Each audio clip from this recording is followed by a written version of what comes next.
নমস্কার বন্ধুরা, হাসি খুশি রান্নাতে আপনাদের সবাইকে স্বাগত। আজকে আমি আপনাদেরকে সর্ষে ইলিশ করে দেখাবো।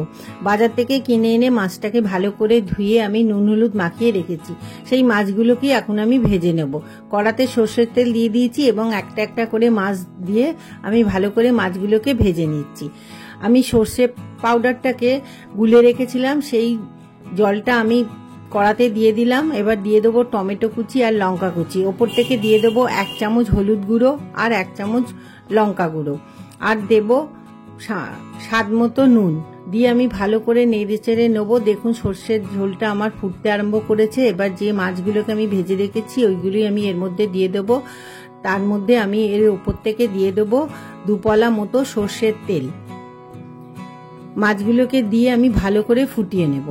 এখন বাজারে অনেক ইলিশ পাওয়া যাচ্ছে, সেই জন্যই আমি এই রেসিপিটা বানালাম। অবশ্যই আপনারা বাজার থেকে ইলিশ মাছ কিনে এইভাবে রেসিপিটা বানাবেন আর আমাকে কমেন্ট করে জানাবেন।